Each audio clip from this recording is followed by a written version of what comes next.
Today on the Diz List, we count down the top 5 things from EPCOT in 2024.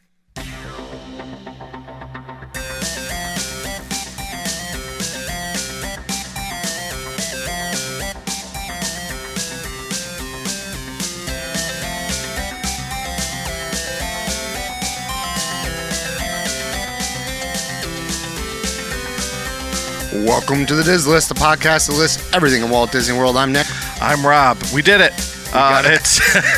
It's 2024, and we did the intro a few times, and now we actually did a good job. So, I'm Rob, and today on the Diz List, we're going to count down the top 5 things for us in 2024 at EPCOT. Yeah, I mean, EPCOT changed a lot for us this year. I mean, well, for everybody this year. Well, and that's going to be reflected on my list a little bit. Yeah. It's going to be similar to last week. So last week, if you didn't listen, we kind of went over everything that we liked from 2024 at Animal Kingdom. And then next week, we will do Hollywood Studios, and then we'll end with Magic Kingdom. So we thought we would do EPCOT today. And our lists, Nick and I, our lists are a little bit different, but I don't think that's a bad thing. I think we both are sort of commenting on what we experienced this year and what we think was our 5 best. Maybe things were good. Maybe things went down a little bit. Maybe they went up. Maybe we group things into a bigger category and say this is, in general, this is really good and this was a great experience for me. Trying to think of what else there, but anything else you want to comment? I have a couple of things I want to do before we get to the list. I didn't know if you wanted to say anything about today's episode. No, next week I'm actually going to do a little bit of a reveal over on Patreon. For the last 10 days, I've been doing a poll about what was your favorite thing from 2024. So I do want to talk about that. And that was a public poll, but it was on our Patreon page. Cool. So I'm going to do that, discuss that next week. If you head over to Patreon, I think it's still open, patreon.com/DizListPod. If it's not still open, I'm going to try to open that back up. It was just like a list of all the new things that occurred at Disney. So it wasn't park specific, and just had people select the things they were excited about, and you could pick as many as you wanted. You could be excited about everything. Maybe you were. So I'll have that over there on Patreon. But other than that, no, let's hear what you had something you wanted to talk about. A couple of things. One is the holidays are almost here. Hanukkah, Christmas, whatever you celebrate is coming soon. Yep. And I wanted to point out, and I haven't worn this in forever, but my Diz List shirt I decided to put on today. You know, the hilarious part is I had the Diz List, I had the gray version of that shirt on, and I was like, is this sort of like wearing your own band shirt on stage? No, it's different with bands, and it depends on what kind of band. No, but like, how hilarious would it have been had I showed up and been wearing the same shirt? No, it would have been. It's a uniform. Let's look at it that way. Like how, if Josh Allen shows up wearing I don't know. I'm trying to think of a Sabres jersey. It's like when your daughter goes to work at Dunkin'. Yes, she's got to wear her Dunkin' stuff. That's true. Yeah. But anyway, we don't talk about it a lot, so I want to bring it up more often that we have Diz List shirts. We mentioned it a little bit how if you wear a Diz List shirt to the park, send it to us and we'll repost it. We love that. We've had a couple people do it and it's been awesome every single time. We have mugs too. We do. We have mugs. We have lots of different stuff on there. But go to magicmerch.art if you're watching us on YouTube. If you're not, check us out on YouTube. But if you are, behind me, you can see some of the different things that we have on that website. We have some other things besides just our Diz List shirts too. Yep, and it's all 10% off right now. Yep. So, I have another thing too. Yeah, you probably already know this because you usually are in the know as much as I am. But okay. So Josh Gad. Oh yeah. Okay. Yes. All right. You're smiling, so you know this. Yeah. I just wanted to hear your take on this. Is Josh Gad made a comment about the Imagination Pavilion and my buddy Figment. Yes. Who I love so much, and some of our listeners do not, but some do. This is his quote from Instagram. It says, "Hey, at Walt Disney Imagineering, call me. We need to give this guy the ride update he deserves," with a set of praying hands. So, I mean, what's that sound like to you? I mean, it sounds like Disney legend Josh Gad is telling Disney to do their job when it comes to the Imagination Pavilion. Mm-hmm. He actually was, I believe, the MC at the opening of the festival of the holidays. What do they call that? Oh, I saw it once. It's the Candlelight Processional. Yeah, I thought Yeah, she I was. think he did that this past week. Yep. I know he was in the parks this past week because he took a picture Yep. in the parks. So that's I think awesome. I think that's what it's for. I saw it one time. I think we were there when Neil Patrick Harris was there. Oh, you were there one of those nights? 'Cause Yeah. he's like one of the biggest draws Yeah, of the we year. were there. I mean, that was our Christmas 2019 trip. Yeah, it was right before COVID. That was the trip we went, and he was there. Cool. I asked my wife recently, and she told me it was Neil Patrick Harris. That's awesome. Who was there? I mean, it was so crowded Yeah, when he was up there that we just tried to do other things during that time. Yeah, I mean, It's pretty wild. So, anyway, anything else before we get right into the list? I think this one will be the only thing I would say is I think that this particular list is going to be the one that is the most unique compared to years past for both of us Yeah. because of all the things that happened in Walcott, which is no longer Walcott. Yeah. Except for Test Track, but that's a whole other thing. I'll be talking about that at some point. Okay, we got some news about Test Track a little bit. Kind of like news that's not news. Somebody who was working on the ride kind of mentioned some stuff about it. And Say it. I don't even know. just It's news to me. they were just talking about how they were really excited about all the stuff they're working on for the set designs and stuff like cool. that. Great. And there were some pictures inside. It's like completely going to be, I think, a completely new set design, which is kind of cool. I like it. But you want to go ahead and get started? Yeah, my number 5 has only ever been on a list of things that I hate, things that suck, or things that need to be rethemed. Okay. Sorry for the language, folks, on that second That's one. okay. It's a kids podcast. So here's what made my list this year, and I know you're spinning right now, right? Yeah. So I put Mission Space didn't, close your ears, kids, didn't suck. Finally, like for years and years, it was awful, and I hated the ride. But for the first time, we gave it another chance, and it wasn't awful. I'm not saying it's good. It only made the list for me at number 5 because I had a great experience with my son. We had a great time. We joked around. We rode. So there's 4 people who are actually in your car. We rode the one that does not spin. It's not the orange side. We did the green side, and we had fun. Was it great? Not really, but it was better than I thought. And I've been hating on this ride for so much. But I will end on this before I transition. I see you're smirking already. No, I'm just... People on YouTube are really benefiting now from being able to see your facial expressions during these. I just am a little bit shocked. Okay. I would love if this were rethemed. It would be such a layup to make this thing Star Wars themed. Oh, So imagine having a pavilion, and again, it's so many people, I say again because we've mentioned this on the podcast, not something I've said this episode, but so many EPCOT enthusiasts are upset because IP is starting to come into the park. At this point, it's already here. Let's just ride the wave, you know? I say make it a whole Marvel land. Well, it could be. I was saying, well, it could be because you could make it the something with the rocket. Quinjet, or I think Universal still owns X-Men, but for anyone who's not super familiar with Marvel, the current push for the Marvel Universe is going to be the X-Men. Oh, yeah. And Wolverine and Deadpool absolutely blew up. So you're going to see they're pushing 2 big properties that they actually received from Fox that they're going to lean into. One of which is going to be X-Men. The other one is going to be Fantastic Four. They received both of the rights to both of those, even though their Marvel properties were owned by Fox. And during that acquisition, they got those 2 back. They still don't own Spider-Man. Well, even though they collaborate with Sony, because Sony still has the rights to Spider-Man. So anyway, my point is, I'll get back to Mission Space here. I think it would be a really easy fix to just do some theming on the outside. You don't even have to change the ride as far as how it operates. It's basically like an overlay. So think of it like Nightmare Before Christmas overlay. You could do or it could even change. Imagine that. Imagine if you have it as an X-Men overlay for a year, and then it's a Star Wars overlay for a year. You change the in-flight movie, right? Yeah. Where you're flying along with it. I don't know. Bottom line is, it wasn't terrible.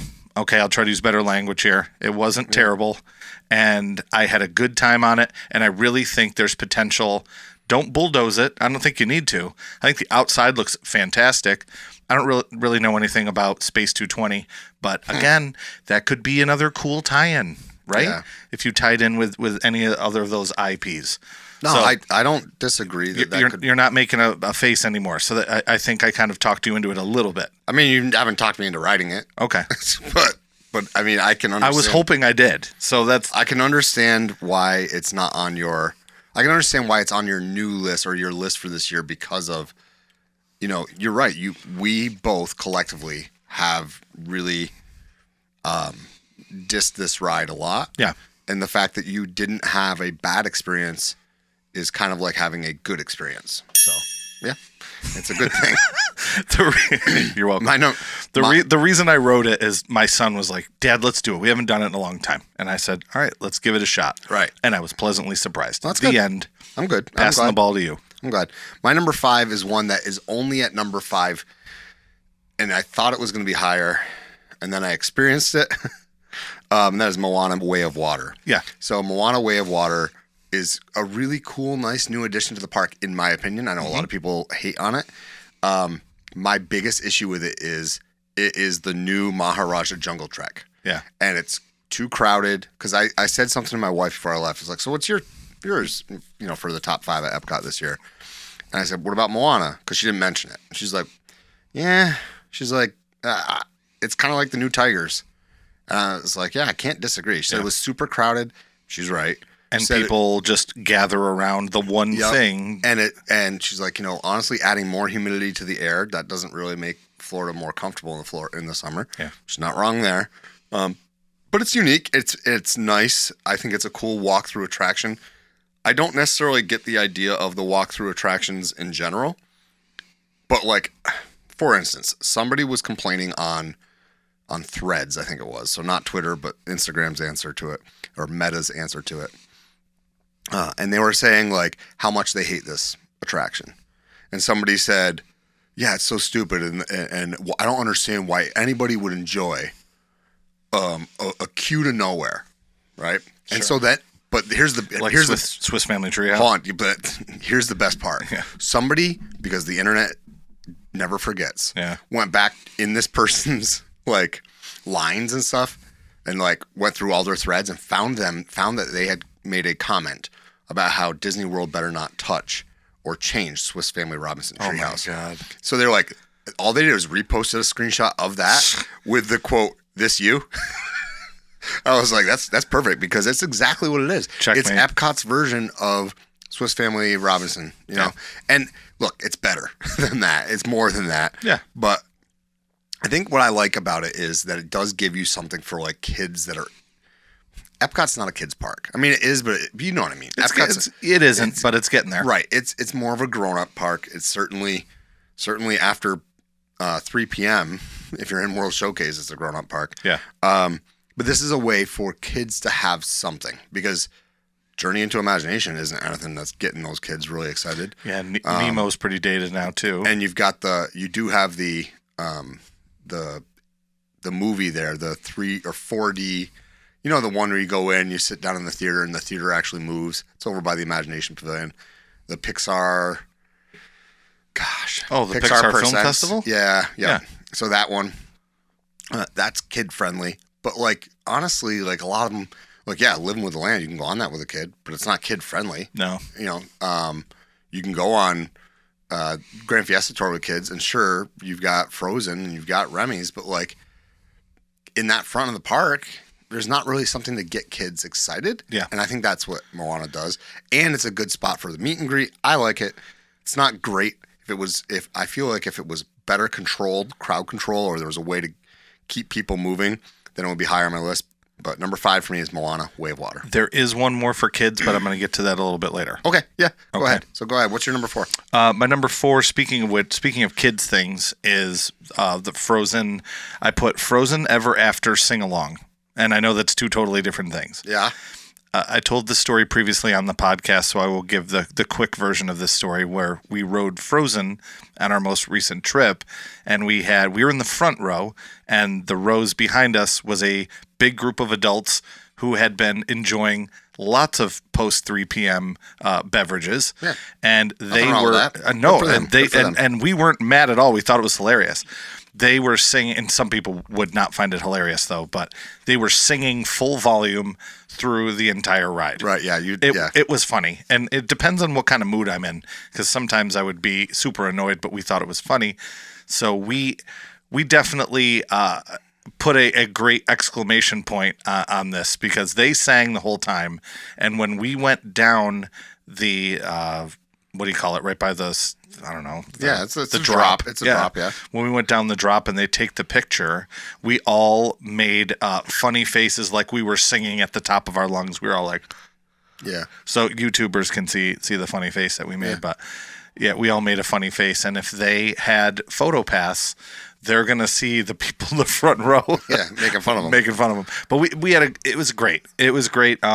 It was actually the most wet I got on a ride in our trip. Yeah. And it's funny because I heard so many stories about Tiana's and how wet you get on Tiana. And it is true. It's not false at all. You know, our friend Ear Scouts Rob told us all about it. And you heard from one of the tours, you heard about it too. Yep. But the place I sat, I was at the front of the boat on the right-hand side, maybe because it was almost all adults. My kids kind of count as adults. But when we hit the bottom there, it was like gallons of water on the side of my shorts, and my sock was soaked for a while. That's funny.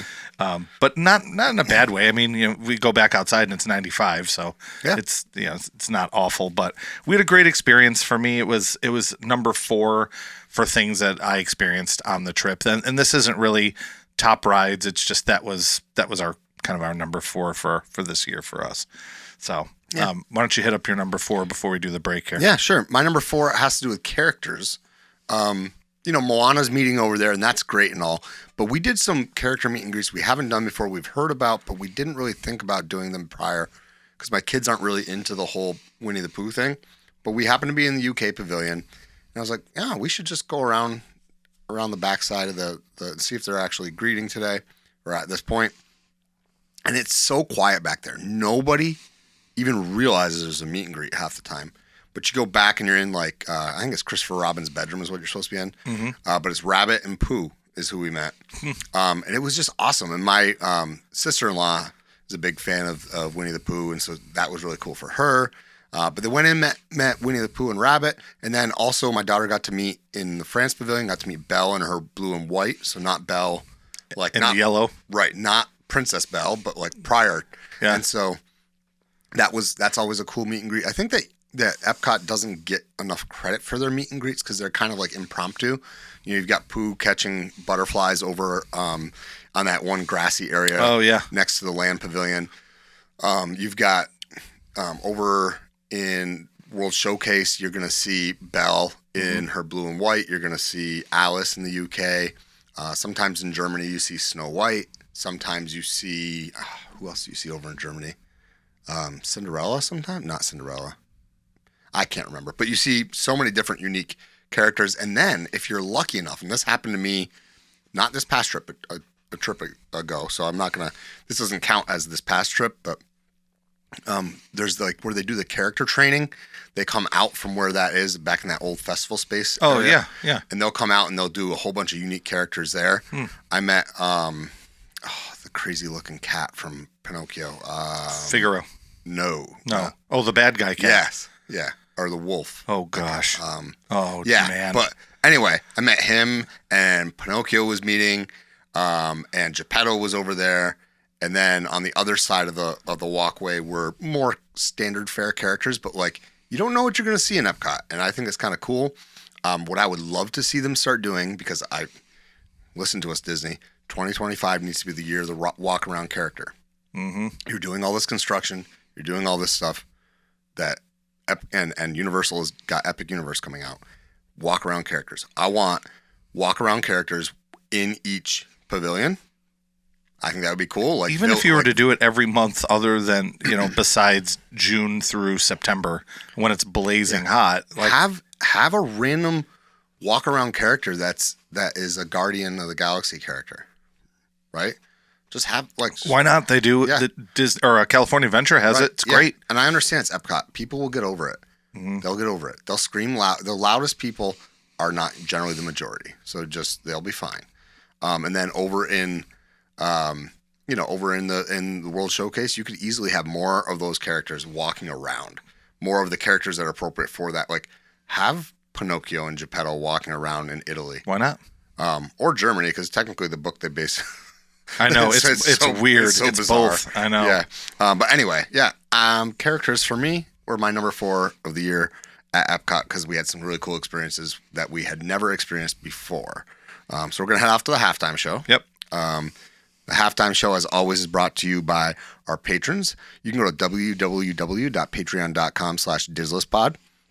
By signing up for basically less than the cost of a cup of coffee a month, you get early access to new episodes as well as a bonus episode every single week. So it's basically a whole other episode, maybe a little bit shorter, but it's still a little bit. It's also a little bit looser. We have a lot of fun over on Patreon. Not that we don't have fun doing this one, but that one's definitely. We get a lot of positive comments for our fun episodes that we do. Yeah, we play a lot of games and we do talk news. So this week, as always, our halftime show is brought to you by our patrons. Thank you very much.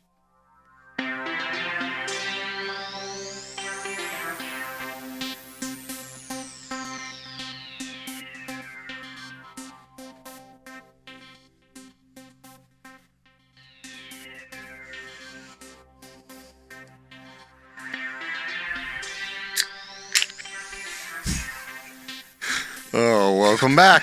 Rob always likes to sneak that one in there. Once in a while, if it's every Hey, time. listen, it's not fun. one of the people that emailed us to tell us, I'm really enjoying the show. Yeah. One of my favorites is listening to the episodes and seeing which episode you're just going to throw in the pop top. And it's so funny because it's just it's literally just a liquid death. It's not something more fun. I wish it was something more fun. Well, it's too early. We've recorded in the evenings sometimes, though. Yeah. So, all right. So we're going to talk about the top 3 things now. Yep. That we did in Epcot in 2024, or that we liked about Epcot in 2024. What do you got for number 3? Well, almost always, this is number 2. And you'll see. Almost always, it's my second favorite thing. But for this particular trip, this one bumped to number 3 for me, and that's Ratatouille. Ratatouille, I love. I mean, there's so many things that are great about that ride. I think we did it twice when we went together. We did. But I think the more you do it, the more things that you notice, and you're not going through it so quick where, oh my gosh, there's heat, or smells like this, or, every time you go, you notice something new, and it just gets better and better and better. Love the ride. I'll get to my number 2 in a minute and why, but Ratatouille is a great ride. I don't need to go on and on about why it's such a great ride, but it's one spot lower for a very important reason that I will get to soon. So I'm going to stop. I'm going to hand it to you for your number 3 because I have a lot to say about my number 2. Okay. So I don't want to spend too much time talking about Ratatouille, which we talk about all the time. That's fair. So I'm going to pass the ball to you for number 3. That's fair. For me, number 3 is the new festival space, and I know that's gonna make a lot of people angry. A lot of people hate on the area that has just recently opened up in Epcot. They don't like what they've done with the gardens. They don't like what they've done with the seating area. They think, well, Disney's, the lights aren't working all the time, and they're not. And I agree that Disney has dropped the ball on some stuff. They don't like the Encanto show. They don't like the space inside that's super well air conditioned that is really cool during festivals with merch and food and stuff like that. And I'm going to tell you, they're wrong. Okay. They just are the person who's upset. They're the same person who's upset when they go home for the holidays. They're 40 somethings who go home for the holidays and their 65-year-old mother has paid somebody to paint their childhood bedroom, and they're mad. It's a very good. I like this. Very good. And they're mad that it's no longer mauve. It's now like a seafoam green. That's who they are. They are the people who complain about change. They don't like anything, and anything that changes. And look, if that's you, if I'm describing you, because you really hate this space, you just listen to me when I say sometimes change happens and you don't necessarily like it, but a whole other group of people do. Mm-hmm. The mother who painted your childhood bedroom is the one this is for, not you. Yeah. Okay? She's the one living there now. So guess what? It's okay. Let it go. I'm going to jump in and we're going to make See what I did there, by the way? Let it go. I did. Okay. I'm going to jump in only because my number 2 is linked with your 3, because my 2, which I've been excited to talk about, is I've sort of talked about, I'm lumping everything together as the new central area is all of my number 2, because as a family, we were very excited because we've been going to Disney for so long and just been seeing these walls and waiting for this to finally open. So, I mean, you got Dreamer's Point, which is fantastic, with the statue of Walt. Communicore, which you were just referring to, nice. It's a really clean space, big, empty, open, very cool. Journey of Water, I know you have that as a separate one, totally fine. Yep. I lumped it all kind of in together because it all sort of open. I get it. And then something you mentioned earlier that I'll say is the Encanto show. Yeah. You were talking about stuff for kids. That place was packed with kids. It was fun. They were dancing. They were having a great time. I agree. They love those songs. So we watched maybe almost all the way through of... There's new Mickey and Minnie meet and greet over in that area too? Yes. So, yeah. Anyway, that whole area I put as my number 2. I put it above Ratatouille just because it was exciting to us. Is it better than Ratatouille? No. It is way more EPCOT. Way more EPCOT-y, if I make EPCOT-y like a adjective. It's way more like EPCOT than Guardians of the Galaxy, than Remy's, than any of the stuff that, like, in the past, like, people complaining about Moana, like, it's teaching kids the water cycle. Like, that is so classic EPCOT. Yes, it is. And it reminds me of, I mean, I don't want to, not in a bad way, but like a science museum where there's interactive displays. Yeah. EPCOT used to have so much of that. And it really does harken back to the older days of EPCOT Center. So I want to be clear about why I ended up doing this at number 2. We were so excited to actually see this new stuff after so long that I bumped it above Ratatouille, and it's not better than Ratatouille, but we were so excited for this. So excited. So I'm going to guess that if we transition to 2, it's what I think it is. For me? Yeah. No, really? So. Okay. I mean, unless you were thinking it was going to be Remy's. I did. No, it's not. Okay. See, as I said last week, I approach this differently than you did. And my number 2 is certainly, if we're talking about rides and only rides, my number 2 is certainly my best ride. And number 2 for me is Guardians of the Galaxy Cosmic Rewind. Mm-hmm. What I will say is Remy Ratatouille Adventure is not on my list. And it's not because I don't enjoy it. Yeah, it doesn't have to be. It's the same reason mine went down to 3. I mean, because it has to do with the fact that if I'm looking at things that I really enjoyed this past year, it doesn't reach the top 5, partially because, for instance, you said, all the different surprise things. Like, for instance, the jump scare when the cork blows out and you get sprayed with water. Yeah. Yeah, it didn't get sprayed. I didn't. Oh. No. And all the little theming things like I've talked about before, how the wooden wheels even move on the cart. No, didn't move on the cart. Wow. So there's little things like that make me question the upkeep right now. That's fair. And, I wouldn't wait. I personally, at this point, wouldn't wait as long as those lines typically are. Mm-hmm. We got lucky, and it reopened after a long downtime. It reopened, and we were in France, so we waited 15 minutes. Good. But anyway, back to my number 2, Guardians of the Galaxy Cosmic Rewind. This ride continues to be stellar. Yeah. There's only one thing that would make it jump to probably number 1 and stay at number 1 for even a list that's all-encompassing like this one, and that would be they need to rotate those songs. We've talked about this. The soundtrack is too easy to update. They need to rotate those songs. They shouldn't be just the same 6 over and over and over again for 3-4 years. They can easily update it. There's more than 6 songs on the soundtracks. Pick from them. That's the only thing that would really make it jump even higher. For me, this ride is amazing. This year, I got to ride it with my brother, my sister-in-law, my daughter, my wife, and my son. So the 6 of us were on it. And it just was so much fun getting off that ride and being like, oh my, because I was on it with some people. It was their first time. And for them to be like, oh my gosh, this was amazing. We rode it twice did we ride it 2 or 3 times? We rode it at least twice. And it was just one of those things where it's like, you forget, you think you remember how amazing it was. Then you sit back in that seat and you get launched backward and you start going around, and like that one spot where you go around you get closer and closer to the moon, and like that whole, like, it's just such a really well done ride. It's awesome, yeah. From the queue straight through to the end, it is an amazing experience. Yeah. And I know, like, I'm talking this up like, oh my gosh, why is this not his number one? Look, I'm taking the approach of this of what were my favorite experiences at EPCOT?